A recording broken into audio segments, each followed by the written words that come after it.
প্রতি বছর Anaya mother's day নিয়ে খুবই এক্সাইটেড থাকে।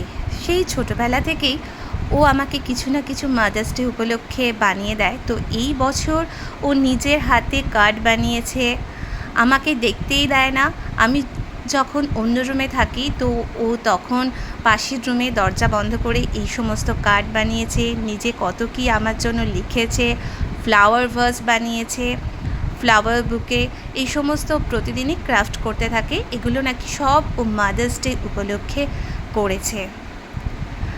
একদম যখন ছোট ছিল তখন আমাকে বলেছিল, মা আমি বাটারফ্লাই করব তোমার জন্য ফুটপ্রিন্ট দিয়ে, মাদার্স ডেতে করেছিল। আর সেই সমস্ত জিনিস আমি সুন্দরভাবে গুছিয়ে রেখে দিয়েছি। আর এইবারের মাদার্স ডেতে আনায়া আমাকে এই সমস্ত গিফট করেছে, আর সমস্ত শপিং আমাকে না জানিয়ে ওর বাবার সাথেই করেছে। I love you, mommy. I love you, mommy. I love you, mommy. Yes, I do. I love you, mommy.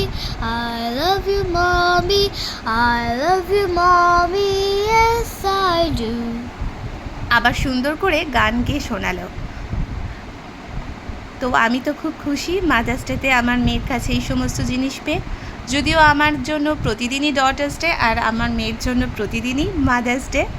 আর আমি তো সত্যিই নিজেকে খুবই ব্লেসড মনে করি, কারণ আনায়াকে আমার মেয়ে হিসেবে আমি পেয়েছি। আমি খুবই গ্রেটফুল ঈশ্বরের কাছে।